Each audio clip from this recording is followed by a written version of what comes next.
And happy Survivor Girls Sunday, everybody. So glad that you guys are tuning in. I am super excited for this show today. Every Sunday I look forward to all week to be able to get here and to be with my guests, to hang out. And tonight I have Jeremy hanging with me. You guys have seen him before if you've ever seen Survivor Girl podcast. But before I get into that, I'm going to go in with a disclaimer. Survivor Girl is the production of Strange Friends Media Group. Myself and guests on SGP are not doctors, therapists, counselors, or trained medical professions. We are just here in hopes to tell our journeys, share our journeys with you in hopes of uplifting and inspiring others. So thank you guys for hanging out with us. I have a couple other things that I want to talk about, some shout outs that over this past weekend, I was able to go to the Vault, the new venue in Saginaw, which is really, really cool. There's another show that's going to be coming up on the 27th. All ladies are the front singers and leads of the show, which is very cool. It's going to be Sugar Punk Fairies, which I had a chance to see them at Tuscaloosa. They were awesome. Also Audrey Byrne and Don't Speak. They are a tribute to No Doubt, which I'm really looking forward to. It's a new venue, a really cool place. Atmosphere was great. I'm very excited to be able to go and join them and maybe get up on stage and introduce. So that would be really cool. It's called The Vault. It's at 110 Florence Street in Saginaw. So a shout out to them. Another shout out to my girl Dawn with Rarity Nails. You can get her nails with Dawn on Facebook.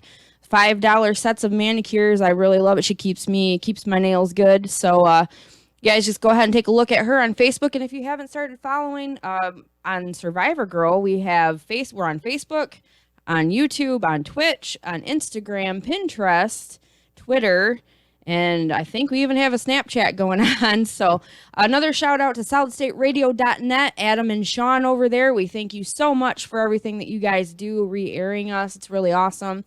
And a shout out to all of you that are joining us tonight. I know that you guys come into the chat and keep us going. So if we get you in there, we're going to mention that you're jumping in. And I'm thankful that you guys are here. That's awesome.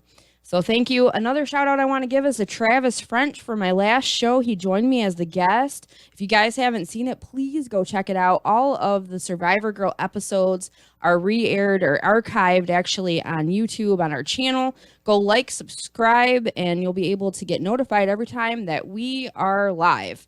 So thank you guys so much. And as I want to get over to Jeremy. He's been here before. Jeremy Scott Gibbs from This Is My Brain podcast, another podcast that's from Strange Friends Media, SFM, if you guys have been following that. All kinds of good stuff. Yeah. I love absolutely. This Is My Brain. You guys talk and touch on like everything. It was epic, man. The last one we did was epic. It was like over 3 hours. My mom's still going off about that. My mom is still, I'm pointing at Tony on the other side of the studio. My mom is still going because she ended up, well, you watched it. She ended up at the end of the show. She got up out of my chair and came over and, we brought everybody that was in the man cave into the show. And she was just like, that was awesome. She called me the other day and she's like, I just love the way you guys did that. You just like talked it was entertaining and engaging, and you just talked, and you just kept coming up with stuff and just kept rolling with it. Like she's like, I don't know if I could think that fast. She's such a sweetheart. I want to give a shout out to her too. It's been a pleasure getting to meet her and see her at the man cave and hang out. Just a really cool person all the way around, and to be able to experience that. And I think it's cool for our parents because my dad doesn't really tune into much on here because of emotional part of it, because he was there through a lot of the stuff I've gone through. Yep. And but it's cool to have that support from our parents. Absolutely. I mean, that's really and cool. I'm pushing her a little bit to eventually come on here, but still going through it. She's postponed a few of the next couple reconstructions, but on her eye, mom dealt with cancer of her lower eyelid, had to have that removed, and then they had to take grafts and build a new eyelid, and that's been well over a year and a half, almost 2 year process of dealing with the cancer, and then so anyways, and surviving through it. Yeah, it was tough. And I mean, it's and she's a strong lady, and it was, I've taken her to every surgery, not every one of the follow-ups, but I've taken her to every surgery, and I've watched the progression. And the last reconstruction one was the toughest one. I mean, just hardcore. And these are not where she gets reconstruction and gets.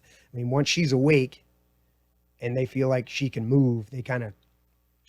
They kind of shuffle her out the door. So it's like a inpatient or outpatient. Outpatient, yeah, it's straight up outpatient. So it's like I end up usually staying with her for the whole next through that day to the next day to keep an eye on her because she's just wiped out. And, for sure. But yeah, it's tough. She's very and seeing her though, she comes out, hangs out with you guys when you're having parties and stuff. She gets out there, and I know when you're going through something like that, especially with reconstructive, that's tough. Yeah, it's tough because a lot of things change for you. Well, and she grew up with an astigmatism, and she had, I think at 5, she had a surgery to where they separated her eyes. So one eye saw far and one eye saw near. Oh, okay. So she's never had, from 5 on, she hasn't had stereo vision. She's got what they call monovision. Oh, okay. So one eye sees far away and one eye sees really close. And so she just has to shut one off in her brain to be able to see, and she's grown up like that. So she's always had, I got pictures of her long before she got, contacts and stuff like that. And then I think she got LASIK or something, but she's had glasses. And so I've been around her with glasses and things like that. So there's always been, that type of conscious thing. Anybody with glasses tends to go through a little bit of an adjustment because people can be cruel. Plus, you're looking in the mirror and what you see, and then you put the glasses on, and they start to define you in the frames and all that stuff. But anyways. Yeah. I mean, for sure. People, especially growing up when you're a kid, people can be very, very cruel about things, and they'll find it. They can even make fun of your last name. I went through that too. Oh, absolutely. So that's part of growing up. But I'm glad to hear that she's doing good. Phenomenal. I love doing great. So blessed. But today, our subject. Yeah, let's get into this. We're going to talk about how we are both starters. Sorry, not finishers. We're starters. We get these ideas. We got things that we want to do, and we get these exciting ideas, and we want to go. And we start it, which I'm proud of that part of it. Right. Because a lot of people don't even start because they let their fear, whatever, get in their way, so they don't even begin to start. But we start. Yep. But now we got to talk about what we got to do to make things happen. Absolutely. And I know that me and you both struggle with that part of it, but it's a learning process. It is a learning process. And I like to, some people call it being a starter. One of the more common terms is a visionary, an entrepreneur, whatever the terminology you put on it. You're great at getting things going. Yeah. But you're horrible at finishing it. Yeah. And I've said a number of times, I was meditating on the drive up here, that I've said in the past that I'm terrible at finishing. Well, I'm not terrible at finishing, but I'm not good at finishing. Right. I'm great at starting stuff and I have a vision and knowing how I want to see it. And people will come up to me, and I say that way, that I'm great at starting, but not good. I used to say I was horrible, but there's a lot of times when people come in and they look at something and go, wow, that's awesome. Yep. And I go, yeah, but it's not finished. I need to do this, this, and this. And all they see is what they're looking at it. Yeah. And they're going, but this is awesome. And I go, so I've had to step back and say, no, I'm not great at finishing. I'm still good at finishing, and maybe there's more to be finished. Great at finishing. But to say that I'm good at finishing is maybe there's more to be great at finishing. But to say that I'm good at finishing is maybe there's more to be great at finishing. But to say that I'm good at finishing is maybe there's more to be great at finishing. I mean, it goes back to to say that I'm good at finishing is maybe there's more to be great at finishing. But to say that I'm good at finishing is maybe there's more to be great at finishing. But to say that I'm good at finishing is maybe there's more to be great at finishing. With that change, because of that, I'm trying to learn how to affect with that change, because of that, I'm trying to learn how to affect with that change, because of that, I'm trying to learn how to affect with that change, because of that, I'm trying to learn how to assist with that change, because of that, I'm trying to learn how to assist with that change, because of that, I'm trying to learn how to assist with that change, because of that, I'm trying learning how to share that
I've had some great people in my life that have helped me to finish things. Yep.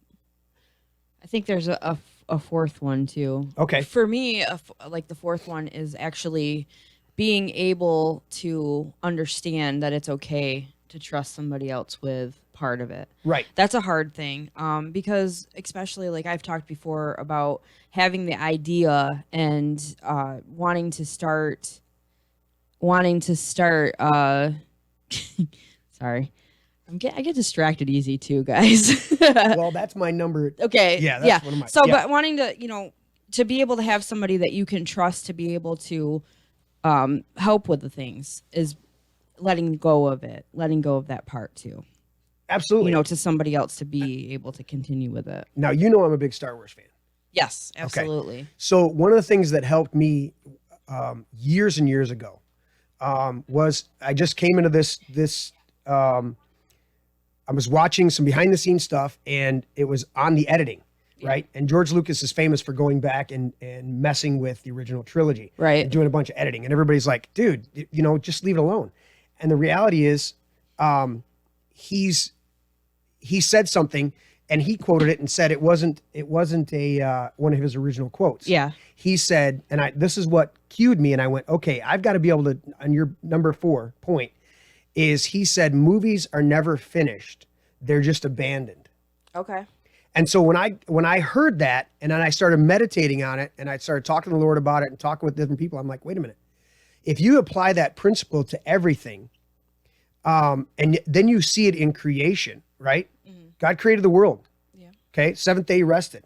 And then he said, okay, Not that he necessarily abandoned it at that point, right. but he's like, all right, man, it's your job. Yeah. I want you to subdue the earth, populate it, take care of it, and do with it. So he got it to a certain point and then left it. And when you've got to work yourself into a place where you've set the tone, you've put enough things in place as a visionary to where you get to a point, and then you have to look at it and go, okay, I'm going to abandon this. I'm going to walk away from this. And another thing that helped me, that was a nutshell of it. But I've taught a series for the last 20 years that the Lord taught me. I'd never heard anybody else teach on this.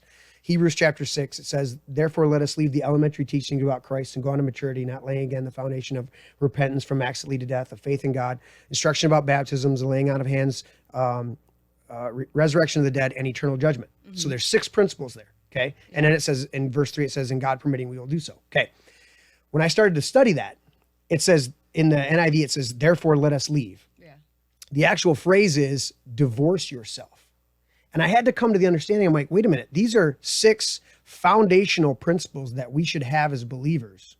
And yet the phrase that the writer of Hebrews used was, get to a place of divorcing yourself from it. And I didn't understand it at the time. Right.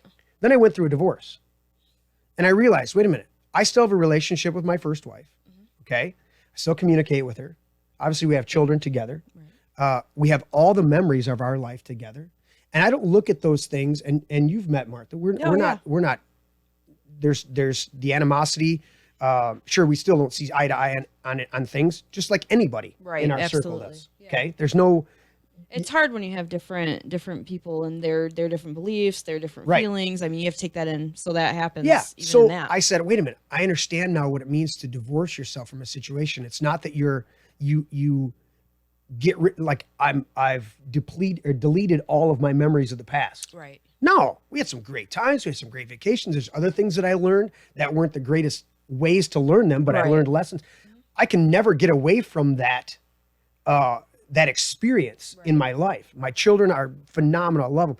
And we interact today, and I go, okay, but I don't live there. Right. And I'm not going back. I'm not, 10, 12 years on after our divorce, I'm not going back and going, you really hurt my feelings when you did this. Right. Or remember when we went, yeah, sure, we reminisce every once in a while, but the point is I'm not living there. And that's the same thing with our stuff when we're doing it visionary. We've got to get to a certain place to get comfortable and go, I'm not a finisher. Mm-hmm. That's okay. You're a great finisher.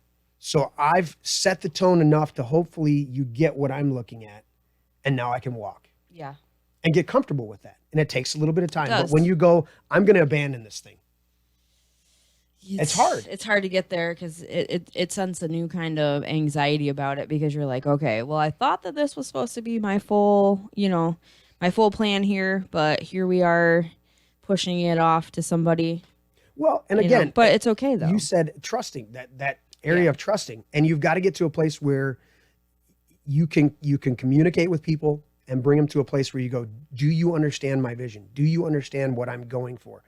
Am I conveying this in such a way? And even you can do the exercises where you go, okay, depending on who it is, you go, all right, repeat back to me what I just said to you. That's a good idea. Let's mirror this. Let's not that you're inferior. You're going to be phenomenal at what you do, but I need you to see what I'm seeing up here so that you complete this. You're going to complete it. And if I don't give you what you need to complete it the way I'm seeing it, you'll complete it the way you've seen it other way. Because again, we're talking about the difference between somebody who's a visionary and someone who's a non-visionary but a great completer. And I go, when we look at that, sometimes you look at people that are non-visionaries and you go, man, they're kind of, they don't have any spark. They don't have any. But I've watched people that are great finishers and not visionary. When you hand them a project that's 60, 70% complete, and you hand it to them, they can thrive in that, and they find such fulfillment because they're part of something that's now coming to completion. And then you see kind of sometimes where they come around, they're like, oh, well, I've got this idea. Would you absolutely. And that's kind of cool when you can create that kind of a relationship with somebody to be able to go, okay, yeah, I can help out there. Absolutely. You really kicked it out and you knocked it out of the park. And that's another thing too, is being able to have that gratitude for everything that they do, appreciate them, let them know that they're appreciated as well. I know some people struggle with that. Oh yeah, Some people get nitpicky. It's not that they don't appreciate, but some people don't know how to say. Right. So I think I'm overly sometimes. I'm just like out of the blue, I appreciate you. Well, you have to. But that's part of who I am too. I'm like one of those kind of mushy people. I will out of the blue just message and be like, yeah, just thinking about you and I appreciate you, love you. Right. It's just, and I embrace that. In the beginning, I was like, am I being a weirdo? Like, is this something? Positive affirmation does far more. So many great things. When you live in a place of positive affirmation, it's so much easier, especially me owning my own company. I have to correct people on, every once in a while. But when I live in a place of positive affirmation, I can more easily bring correction because they know that 98% of the time it's a positive affirmation. Hey, you did a great job. Hey, you're doing this, doing good. That looks great, and they look at me and go, how's this look? And I go, hey, that looks great. Phenomenal job. And then when they look at me every once in a while and they go, hey, how's this looking? I go, that could have been better. Yeah.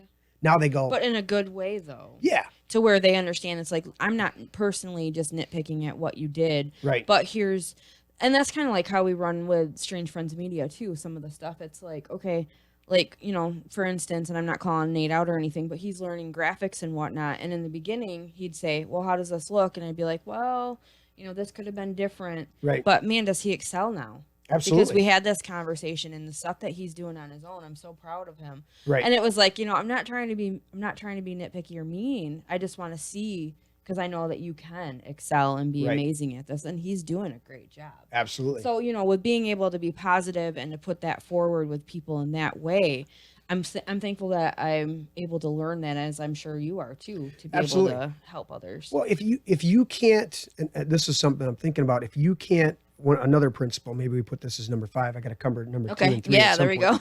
But if you can't, this is one of the principles that I've given people, especially being the visionary. If you're the visionary, you own the vision. It's your vision. You can't pass it off. You can't give it away. Either it lives and dies with you. Now you can bring it you can start it and get it to a certain point, and depending on what you have with partnership around you, you can turn over certain aspects, and turn over the completion of it at a certain point. But one of the things that I've said to people over the years is I said, if you're not willing to bring it to at least a stopping point, maybe it's not completed the way you want to see it finalized, but if you're not willing to bring it to a certain point of completion all by yourself, then that's where you need to assess whether you need to start it at all. And so what I'm saying is that sometimes we get frustrated with people because we want to see it completed, but we don't take the time to know what it would take to complete it. So I said, I'm not a great finisher. I'm a good finisher because I have finished things. Right. Because I pushed myself to finish things. I pushed myself to say, you know what? I don't have a partner right now, and I want to see this thing brought to completion. So I'm going to push myself to bring this to completion.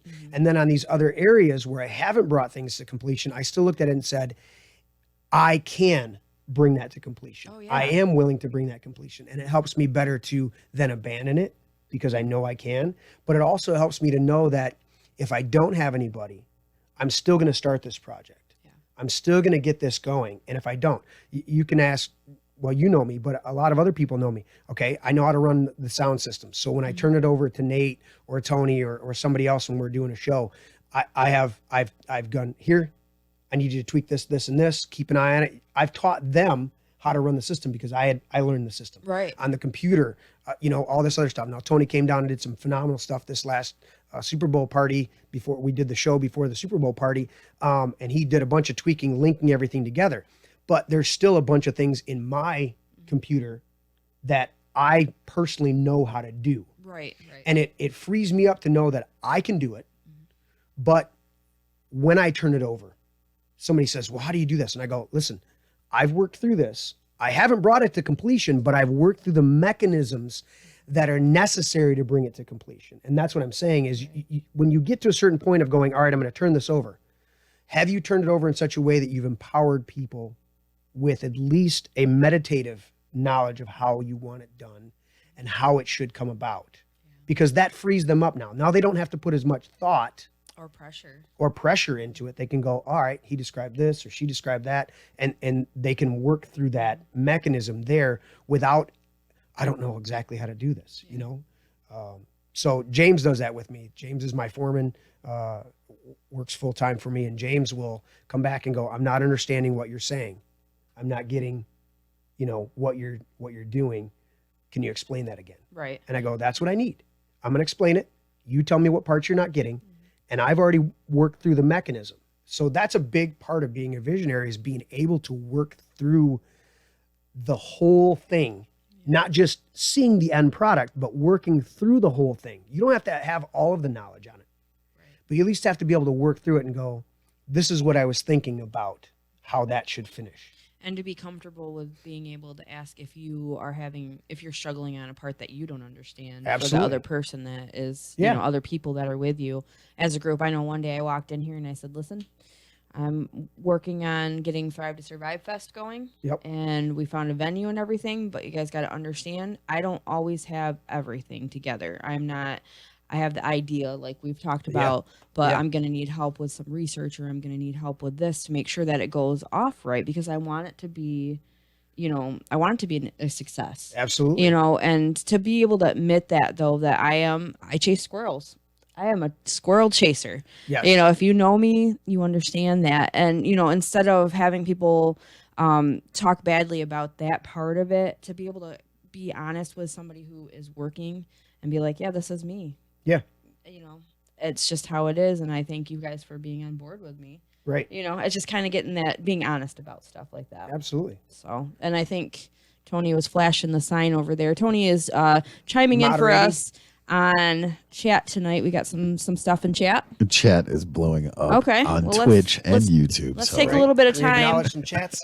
Yeah, let's acknowledge. Well, speaking of working through things, I had to work through the audio because it was doubling and tripling, and everybody's like, the audio's screwed up. Fix it. Nice. Okay, so we were there. Okay. So I got that fun. fixed. That's all good to go. All right. But Candy chimes in, says hello, brother, to you too. Hey, Candy. Nate's jumping on because, you know, he should be in the studio, and I'm totally calling him out. Nate, I miss Nate. I need to give him a That's big why hug. the camera changes are different right tonight. Yeah.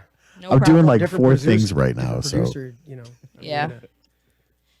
normally I just feel the chat stuff. So. Right. But, Well, thank you. Now you got 2 jobs. Right. You're finishing tonight. Yeah, right, I'm finishing. So yeah, Candy and Nate chimes in, and then you have a person in Twitch said, "Hey, how are things? I checked out your Survivor Girl channel here on Twitch. My favorite Survivor Girl episode is episode 29. It's 2/16/20. Oh, okay. Nice. That was the That's this episode right this now. one. Oh, Yeah. well, thank you. Nice. Well, Excellent. thank you. We're glad that you guys are all tuning in. We appreciate you joining us tonight. We're just talking about being visionaries and trying to navigate that and have help with finishing. You know, it's one of the other things. I know that's not necessarily on the vein of Survivor Girl, but it can be because You've got to have people to survive and thrive. You do. You've got to have partners. You got to have the people that support you in your life. And that's huge. It is huge, and it's very important. And when you have that, man, the things you can get done. Absolutely. Things you can do. And people got to realize it's like the people that finish things in my life are the ground. They're the grounding effects. They're the ground. They ground me because I have to, you were just talking about it. We need to know our limitations. And I got mechanisms. James was describing on the last This Is My Brain broadcast, and he said, I walk into the man cave and Jeremy's got the radio on and the TV on and an ear pod. He's listening to an audiobook and he's over here with a drill in his hand or, a saw and doing stuff. And I go, yeah, that's part of my mechanism. So when you talk about the squirrel effect, okay, it's huge to find out what mechanism works for you. I am a multi-track, multi-task person. I know that. Yeah. So if I don't have an audiobook or a podcast in my ear and the music on while I'm looking at a print for a job, my brain is going to be too focused on that and I'm going to miss parts. But when I distract myself with just enough, you have to know what your level is. There's times when I have to cut it back. There's times when I just have the music on or I just have a pot, but I have to gauge what my level is. That's huge for visionaries to go, don't. In fact, I was listening to a podcast. Tony sent me one, and then it auto played the next one. And this guy was talking about people that are procrastinators, and it was phenomenal because he gave me some insight into the fact that procrastinators are some of the most creative people, because they'll look at a project and they'll go, okay, I see it, and then they walk away. And they go play video games or go do a bunch of other stuff, do a whole bunch of things. And then an hour before it's due, they walk in there and it's crunch time and they go boom, boom, boom, boom, boom, boom. And they come out 9 times out of 10, 99 times out of 100 with the absolute most creative stuff, far, far superior than anybody else would have come out with, because what we see as procrastination in those people. Now, this is not everybody who procrastinates. I feel personally attacked right now. Some people are just dull. But what we find is, what he was discovering, he did this whole study on people, is that they look at the project. Now, if they don't look at it, you're taking the whole scenario out of the way. But if they look at the project and then they leave it on the table and walk away until it's crunch time, until it's got to be done, those are the people that have distracted themselves enough to meditate on what needs to be done. And they come back at crunch time with some of the most creative and phenomenal ideas that they would not have come up with if they had just focused singularly on the project at hand and just went with it. And so I find that's huge. Tony does it. I do it. You're going to say that you do. Yeah. I grew up doing that. It was a lot of back and forth, kind of headbutting with my parents because of that. My mom was very organized, very detail oriented, notes, every list, all that stuff. Yeah. And for me, it was always a last minute. And that was another thing, which, that comes with being totally different people, and I know me not being a mom myself, I can't imagine her. She was always like, why do you wait last minute? Why do you always, but that's just how I was, you know, that's just how I was. I've gotten a lot better as I get older. I kind of find myself going more towards how she was with stuff, and trying to, kind of going back to the school mentality of having a schedule of what needs to get done, putting out my stuff that needs to be out the night before. And it helps me out a lot. Right. I hate having to go back to that because I dreaded it as a kid. But it does help me be more organized now today. Yeah, well, you've got to find, again, as a visionary, you've got to find out what your mechanism is. How much distraction do I need to implement on myself? Mm-hmm. How much preparation can I implement? How many times Matt, my salesman, came over today and handed me the print for the next job. Now, we're not going to be on this job for probably till Thursday. But I said to him, I need the print, and I told the builder that we've been doing a bunch of jobs for. I said, look, I need these prints a week to 2 weeks ahead of time, because I can't just look at the print the day of, the first day we walk in the job. Does that give you another anxiety from just that? Well, not necessarily an anxiety. It just gives me, I miss things if I try to sit down and take it all in at once. Yep. Okay. That makes so sense. I need to take, and I said, oh yeah, he dropped it on the table. And I said, oh yeah, now I remember this job. We looked at it a month or two ago. And I flipped through the pages and I'm looking. And I know I'm seeing something, whether consciously or subconsciously. I know I'm seeing something new as I look at it again. And I'll go back tomorrow and I'll look at it real quick again, thumb through the pages. And then by the time we walk onto the job, I've gotten enough of a basis of periodically visiting that print that when I step onto the job, I've got enough of it in my head to then catch the nuances that are necessary. Because there's things when you're taking a 2D diagram, a 2D print, and turning it into a 3D project, you've got to see all these little details. And sometimes there's very few details. You've got to just take your knowledge base and populate it yourself, going, okay, you're showing me this beam, but I know how this is supposed to be and how this is supposed to look in a proper setting. Right. So it's very important to understand yourself. That's huge. I got to know my limitation.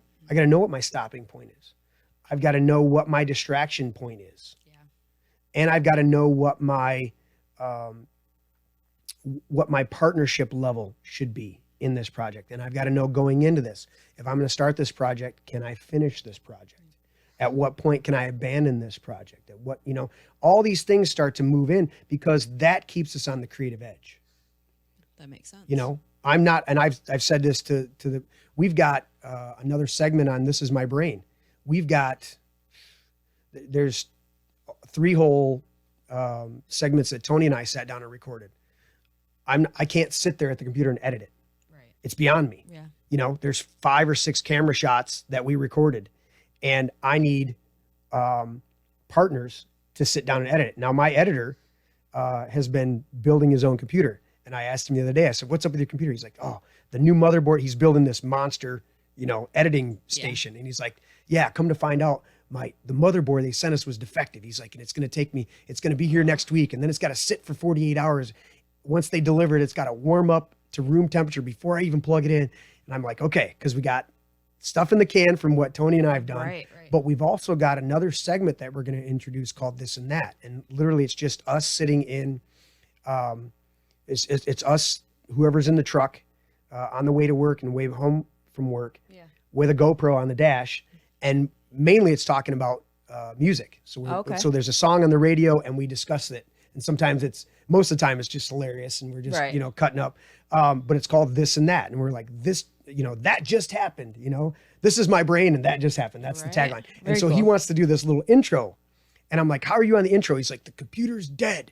In fact, my old computer, I pulled the stuff out of it to try to make the new one work and nothing's working." I'm like, "Okay, so we're still a month out before you have the intro made." Right. And then the 4 hours of footage that we've already shot and realize we're doing 5 to 10 minute little segments. Oh yeah. So when you're talking about 4 hours worth of, there's a ton of content because we want to churn something out once a day to get everything going. So that's where I'm limited and I have to go, okay, that's my vision. I'm visionary. I told him what would like to see in my intro. And if I took the time, I can sit down and do it. Right. I know my stopping point. I know my limitations and I go, I can't do it. So I have to be willing to let it sit on the shelf and turn it over to somebody else. And sometimes it gets done. Sometimes it is still waiting to get done. Right. I'm touching on that. Like I've had in the past a hard time with the anxiety of stuff because, I have anxiety. That was something that I talked with my therapist, to find out exactly what do I have going on, Right. And for me before it used to be like this huge thing. Like I would Chicken Little, Sky is Falling. And I've talked about this before.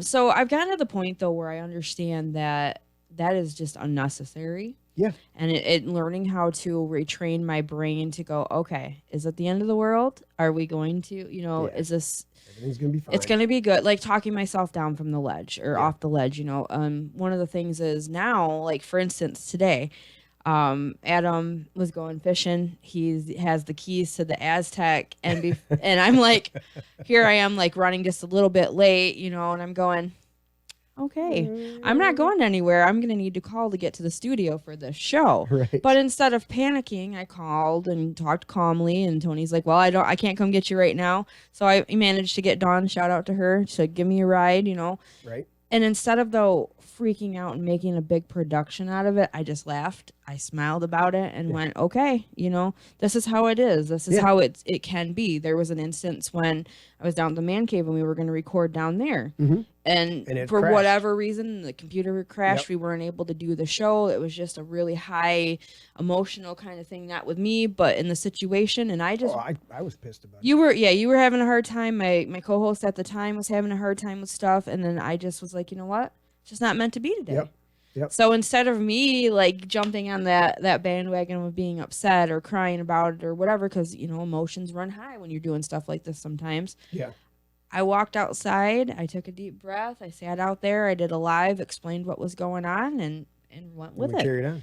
It's just, we've had an instance where we were out of power here, couldn't do the show, had to run it the next day. And that was my first show coming out of the gate as a host on my own. Right. And, it was, okay, it wasn't meant to be today. And being able to actually have that mentality or that patience to be like, okay, this is just where it is, and to be calm and cool with it has changed my life so much. Absolutely. Before that, I had so much more stress and more anxiety and things, and being able to actually sit down and be honest with myself and go, okay, is this really something that you need to freak out about right now? And that's huge. When you walk yourself through that and you meditate and you talk yourself off the ledge, That's huge. One of the principles that I employ, and Don, I believe you have the Fear, the Great Gateway CD. It's a single teaching that I've done, Fear the Great Gateway. But in a quick snapshot, what I teach in there is that fear is an indicator. Fear can become one of your greatest allies because it lets you know that there's a vulnerable spot in either your thinking or your position, your situation, whatever it is. So when fear comes up, it's not something to run from. And I couch that, I'm saying that because fear, anxiety, stress, all of those things can be couched in that area of fear. And so when I have fear, and if I were to show you, I have ground my teeth over the years to where they're shiny in the front from me grinding from anxiety. So I completely understand about anxiety. And what I learned, what the Lord taught me, and then I began to teach other people about, is that fear, when you begin to sense fear, that's your opportunity to take authority in your life and not run from it. But it's like when you hear a bear in the woods, that's your opportunity to cock the hammer. Yeah, right. You know what I'm saying? Sure, and go, okay, it's not your opportunity to run. In fact, a lot of times when predators come, they tell you not to run. Bad idea. They tell you to stand your ground. Yeah. Because they sense, dogs will sense fear, especially very aggressive dogs will sense fear. And so when you put fear on display, they run from you. I as a kid, my mom, second marriage, and there was already a dog there. And I was all of a sudden in charge of feeding the dog. Well, I got too close one time. The dog jumped on me, bit me because I didn't, pour it and walk away. And so I had I had a puncture hole in my head, and I'm being told, you've got to be you've got to go out there and stand up. And I'm like, I'm going to beat this. At first I was afraid, right? Very fearful. And then next I'm going to kill this thing. Right. Yeah. And I went, and I had to learn that lesson real quick. The next day I go out to feed it. And I yelled at the dog, and I'm like, get back. I'm going to fill your dish. And as soon as I stood up, I'm 10. Okay. Yeah. But I told that dog, he started to growl at me, and I'm like, you want to get fed? Back up, and I'm letting him know. And it worked. And I went, okay. And so that was a little lesson that I learned, back then. But as I grew up, the Lord began to teach me more and more about fear, that when you sense fear is your opportunity to arm yourself. It's fear is ready to stand your ground. It's not a time to run. And so one of the mechanisms that I do is I go, whenever I feel anxiety or fear, first I try to pinpoint where it's coming from. And then secondly, I go, Lord, I confess my fear and anxiety. I shut the door to whatever's open, whatever the vulnerability or attack is coming from. I cancel that assignment, and then I speak protection. So I'll be on a job site, quite literally. Yeah. This happened yesterday. We're on a job site, we're sheeting a roof. And a flash vision in my mind goes through of somebody slipping and falling off the roof. Yeah. I didn't say anything to anybody. I didn't panic. I didn't do anything because I've learned this. Right. I just went, nope. I confess my fear. I cancel that assignment, and I speak protection over my men right now. Yeah. And then I kept going. And you know what? Nobody fell off the roof. Now, is that directly because of that? But here's a more simple one. When I'm driving, and I think you've heard me say this before, when I'm driving, you use it, don't you? I use it now. When I see a deer jump across the road in my mind, I immediately go, nope, I confess my fear.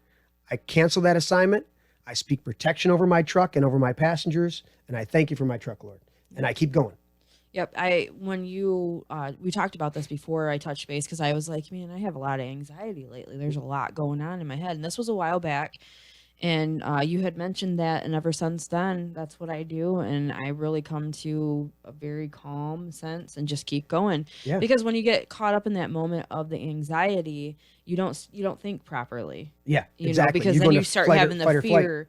And then that's when things can happen. Yeah. So you really, yes, when I think that there's going to be a deer or whatever, I do slow down because of hearing that, seeing that fear or whatever. Yes. But yeah, definitely now that I stop for a minute and go, okay, yeah, I realize that that's something real. I mean, we live in Michigan. There's a deer everywhere. And it's funny how many times I'll see that deer on the side of the road after I do that. Yeah. And I go, wow, Lord, that's amazing.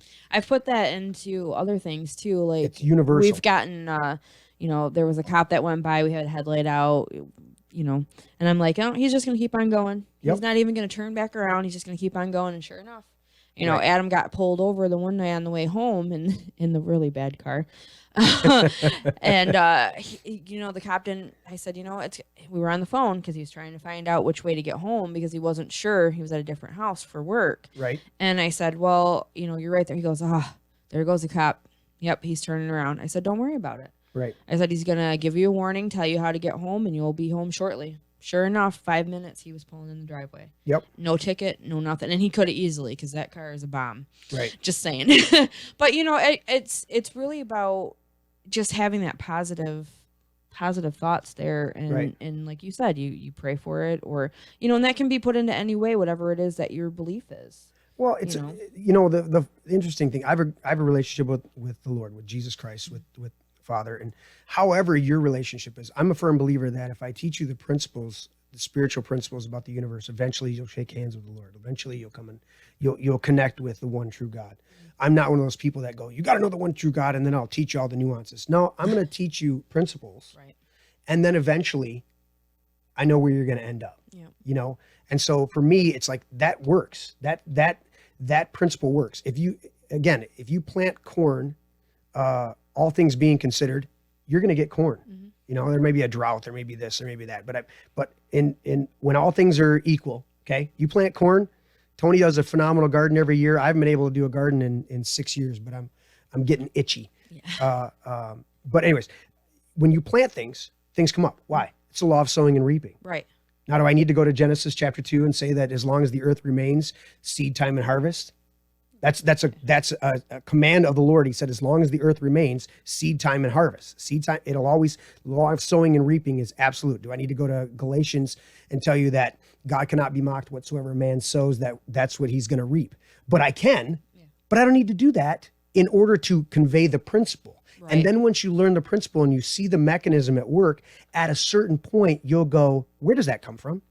Who first invoked that? Right. And then we can walk our way back. And so with the area of fear and anxiety, I want to teach you, anybody, I don't care what your background or your persuasion is, I want to teach you how to overcome that fear and that anxiety, because then you'll get your eyes up and you'll start looking up. Instead of looking down and expecting negative things and bad things to happen, teach you the principles of good, positive thinking, you know, from that standpoint. And then eventually you will look up in the right direction. And I've seen a lot of this happen, and it's not, I don't do teachings or anything like that, but you know, we've talked about the positive morning message. I have a group. Absolutely. I have a group on Facebook, and every morning I will post, you know, positive, a gift, quotes, a song, whatever it is, and I try to do it every morning. Some days I get into the afternoon because life is crazy. Yeah. I get busy, but I still put it out there. Right. And I've seen such a really cool thing happening. Mm-hmm. I see a lot of them either sharing that or posting other positives, reaching out to other people. Right. I mean, it's been a really cool thing. It's like, okay, so this is a cool journey.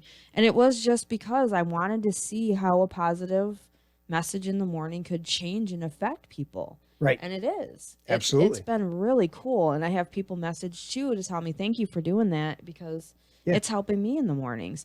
And I'm, you know, as a person, it helps me as well. Absolutely. You know, just to be able to do that and share with other people. And it's growing. There's quite a big group, and I'm excited about that. And I welcome anybody else that would like to be a part of that, because I think that one positive thought in the morning really does help. Absolutely. You know, even if it's something goofy, like one day I sent something that was just funny, but then I put, you know, positives in there, and, you know, I check on them and ask how everybody's doing, and, you know, Right. tell me something positive about what you got going on this week. Well, as a visionary, as a starter, when you inspire other people, they may not be able to get that start going for themselves. They may not be able to pull that trigger. You know what I'm saying? Yeah. They may not be able to step forward in that, but you give them the inspiration. It may take 1% of inspiration to get to the 99% of perspiration to get the work done. Right. You know, but you are the one getting to that. You're sparking something in somebody. And so that's so important to get that spark, and then they can fan their own fire, you know, and I that's love how seeing powerful it. it is. One of the things I learned a long time ago was I was sitting there meditating on this, and the Lord just spoke to me, and he said, you know, the hose gets the fresh water first. And it's a principle because Paul said, I'm being poured out like a drink offering. And he was talking about a vessel full of water. And he said, I'm being poured out. And he was saying, I'm the vessel and I'm constantly being emptied, but then I'm getting refilled. Right. And the process is that I'm the hose. I'm watering the plants. I'm watering the garden. I'm watering whatever. And I get the fresh water first. Mm-hmm. And so when you realize when you're pouring into people, when you're getting up each morning, and maybe sometimes it leads into the afternoon, whatever, you're still making the effort to pour out something into people that you get refreshed first, and then you get doubly refreshed when you get the feedback. And that's what pushes us as visionaries forward, as starters. It keeps us, okay, tomorrow I'm going to start again because I got the fresh water first and it inspired me, but then I got feedback on how it sparked this person and this person and this person and this person, and they're fanning this huge flame and they responded to me, and you go, that's what it's about. Mm-hmm. And they're taking your thought and they're finishing it, or at least taking it to another level. It's incredible. It's so cool to see, and it's never been about, me doing this because of I'm going to do this, it's never been about that. It's been about seeing how everybody else is affected by doing that and then reaching out to other people. And that's been a big thing with Survivor Girl as well.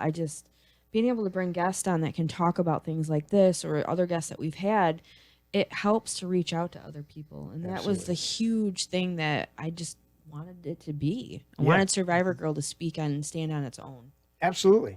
Speaking of immediate feedback, Roxanne just chimed in and said, love my morning messages from you. Oh, thank you, Roxanne. Glad that you're part of the group. And, that's another thing. If anybody knows of anybody that needs that, please let me know so I can add them. I'd love to add people to it. It's just putting it out there, getting it out there. And then I'll have people chime in. Yeah. What do you got? What kind of quotes? What music? They're looking for that. They begin to feed on that. I like that because then I can see a different perspective of their positivity and where they're going with it too. It's just when we realize that we all feed each other, spiritually, emotionally, mentally, as well as, we love to get together, especially, down at the man cave, but I've come up here and ate with you guys. We love to get together for meals. I was just highly disappointed that I missed the Friendsgiving, but I said that right? Yep, it was Friendsgiving. Yep. But I just getting together and realizing that's an outward expression of what we do spiritually, emotionally, mentally with each other. And then you realize your part to play in it. Yeah. It's like what's your thing in that? Yeah. What's your position in that? And on cooking, I'm a great starter and a great finisher. Yeah. But I still have partners. I agree. I love cooking. I try not to drain my own mushrooms. I hand those off to James and go, James, go drain these cans of mushrooms. But yeah. Yeah, and that's one of the great things about at the Man Cave too, is you cook phenomenal dinner. I try. I love to jump in there and cook breakfast if I can, if everything's provided or whatever. Like the one night you were busy doing stuff, and I'm like, can I just cook something? And I was like, sure, have at it. But being able, that's a whole nother thing of being able to provide and to help, to it's just a feel good thing. I love cooking for people. I love baking for people. And when you take that and you translate that emotion and you begin to when you begin to realize it or see it in the spiritual, the emotional, the mental, and you begin to realize this food is just as good, but it's not physical. Right. Then you go, okay, so that's what you're doing with your morning, your daily encouragement. Is you're feeding people either spiritually or emotionally or just mentally. You're giving them something to chew on. And that's, there's so many there's so many scriptures that talk about that as well, but we know, we can recognize that in every day, that when I give you something to meditate on, in fact, they say it in this common phrase, everybody's heard this, you teach a man, if you feed a man, give him a fish, you feed him for a day, but if you teach him how to fish, you can feed him for a lifetime. And that as well with Adam. I'm sure Adam's all on it. But what that sentiment, a deeper level of that sentiment is that if I feed you mentally, then that'll translate into feeding you physically for the rest of your life. If I just feed you physically and I don't stimulate you mentally, if I don't give you anything mentally, then I'm only feeding you for the moment. Right. And we want to get to a place where we're teaching, my kids all knew how to make, different dishes at a really young age. I knew how to do that. At 8 years old, I could make my own meals, for the family. And so it's my mom's like, I want to teach you these things and impart that knowledge base to you so that you're not helpless, Right. And I think too now, because of the way that people don't make as much parents both have to work, and Mm-hmm. a lot of that kind of falls behind. And I don't know so much. I see a lot of posts on Facebook that they don't do home economics anymore or whatever, and It's a detriment. It is. It Yeah. is, because a lot of kids are now not home to be, or the parents aren't home to be teaching them how to do these cooking. Right. A lot of time is not spent with grandparents anymore, where they used to do a lot of that cooking Yeah. and a lot of that stuff. And, I feel like kids are missing out. They are. You know? And it's a bummer, because there's so many things. I mean, I remember home ec class, and I remember all these other things that we were doing that were, very important to me as a kid. And it's like, we've gotten away from those things. My grandfather talked about years ago, they had a wood shop, they had a metal fab shop, they had all these things in Ironwood up in the UP. They did everything. They made machine tools for the miners in their high school. Yeah. I mean, they could forge engine blocks. They could forge any tool that you could think of. They could do it in high school. And it's like, we've gotten so far away from that, that kids just, it's like, go to college, do this stuff. Instant gratification on a lot of stuff. You know, there's not a lot of that home time with parents. There's not a lot of that, the meals that they have together. There's not a lot of learning these basics. Or, I felt too, like growing up, they even had it to where we had checking accounts in school. Yep. They taught us how to balance your checkbook. And do all that stuff. And, that was super important. Typing class, Oh, yeah, how fast you could typing. type and all that stuff, because it was essential. Right, for sure. Essential. So, we talked about all of this, the starting and having people help us do finishing and everything else. And I know one of the things, I had a conversation with Tony not too long ago about where we're at with everything, and about how far I've come with a lot of stuff. And I know that you probably feel that with yourself.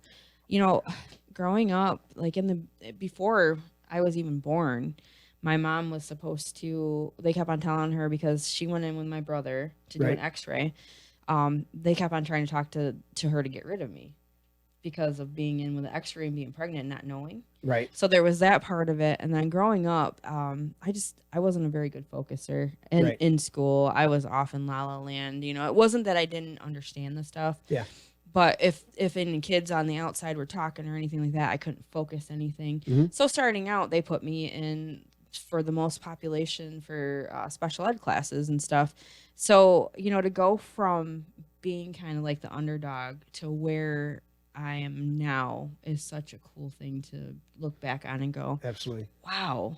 That's the difficulty. Most creative people don't fall into the mechanism. They don't fall into that, one size fits all category. And so that we struggle with that thing. But then the same people that want to put you in the one size fits all box, all of the icons and all the people that they watch are all of the creative people that are doing stuff that they couldn't obtain. One of the things that always cracks me up is I go, wait, you want me to go to school to get a degree to do this thing, yet somebody at some point did that thing out of their own creativity, and now you've institutionalized it, and you want everybody to conform to that area of creativity that you've actually downsized and chopped off all the good things about it, and you've just made it an institution.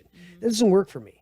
No. I want to, you make the disclaimer at the beginning of your show, and rightly so, because you have to, but you say, we're not doctors, we're not this. And I go, somebody at some point just sat with somebody and from their knowledge base, encouraged them and strengthened them. And now we've turned it into a degree. And if you don't have that special degree, you can't counsel. I've sat with hundreds of people because of being an ordained minister and counseled them. But they still look at it and go, well, are you a licensed counselor? And I go, why don't you talk to the 40, 50, 60 people that I've encountered that have been encouraged by the wisdom that I've imparted to them, and then ask me if I need a degree. And that's the thing, like, just by someone asking you that, just by someone saying at an early age that I wasn't picking up stuff, or I wasn't smart enough, or I wasn't this, or I wasn't that, step aside from that. Believe in yourself. Yeah. I mean, I'm not telling you to go operate on someone because you don't have that license or anything. We're not saying that's that. a different area. But listen, don't listen to what other people have to say about you can't do something. Right. Well, obviously. I was horrible in school because I didn't conform. I didn't do that other stuff. Right. I didn't conform to all that stuff. And that's okay, because I made it through. I got through. They didn't put me in the special ed classes because I did just enough to keep myself there. But I had to learn even then to do my mechanisms so that I stayed distracted enough to where I could focus and at least do some things. But I was there. I was that type of person that I was so highly, I got to it with my kids where I was like, all 3 of my kids dropped out of school at a certain point. And with my permission, and my last one that dropped out was Taylor. And when he dropped out, I think he was middle of 10th grade, and we went to this exit class, and they're like, he just, he's really, really smart and he doesn't apply himself. And I go, yeah, because he's way beyond you. If you put him in an accelerated, not a special ed, but an accelerated class, he's going to flourish. But you don't want to do that. You want to keep him in a box, and therefore he's already surpassed you. He aces every test and refuses to do the homework. What does that tell you? That's his focus. And so with us as creative people, we've got to recognize ourselves, keep ourselves sane. We got to find the mechanisms, because that's where a lot of creative people you see, especially in music or in movies and stuff like that, they start to go off the deep end and do crazy things. And we look at them and go, dude, you've got all this talent. Yeah, they've got all that talent, but they don't have a grounding mechanism in their life. I need that. And so we need to get to a place where we can be creative. We learn all of our steps and partnership and knowing our limitations and knowing what our mechanisms to keep us focused are. But then we also need to understand that we have to have grounding aspects in our life so that we don't go off the deep end. We don't become, flaming alcoholics or drug addicts or whatever the category is. We've seen it throughout, Hollywood and music. Oh, and for sure. Those are our biggest examples. But there's also other creative people that they go, dude, you got all this talent and you went off the deep end. Right. Because they didn't have a grounding mechanism, and they didn't have partners, or they didn't have finishers in their life. They didn't have what they needed to keep them going forward creative. You have people that chopping off their ear because it's like their creativity is so off the chart that they don't have anything that centers them and grounds them. And it's so important to know yourself and be grounded and centered in that so that you can be the creative people, because there are other people that are not as creative that need your spark. Oh, for sure. And you have to be able to trust yourself, understand, like you said, understanding yourself. And, we touched on all of that stuff, anxiety, everything like that. You really have to learn how to rein it in. Absolutely. Especially if you're a squirrel chaser. Yeah. Know yourself. But that's part of growing. That's even at going to be 40. I'm still learning so much about myself, and that's okay. Yeah, absolutely. That's absolutely okay. And I think we need to be able to understand that you can do anything that you put your mind to at whatever age you're at, but you have to be understanding of yourself, be truthful about yourself, be truthful of everything you're doing. Absolutely. And just keep moving forward. Yeah, absolutely. So I thank you so much for being on the show with me. It's my pleasure. Jeremy is a guest co-host. He's going to be coming back every now and then, which I'm thankful for. Absolutely. I love your input, your insight, appreciate you driving here and hanging out, guys. Catch him on This Is My Brain podcast. Yeah. New check episodes out coming soon. Yeah, check out the Facebook page, his YouTube channel, everything. You guys can find him there. Before we take off, I do want to give a shout out to Candy and Serenity Cooperative, and also 6 Degrees Truth Serum. Check her out on Facebook as well. Absolutely. And go check out everything else that we got going on at Strange Friends Media SFM. Thank you guys for tuning in, and remember, life is best lived. Absolutely.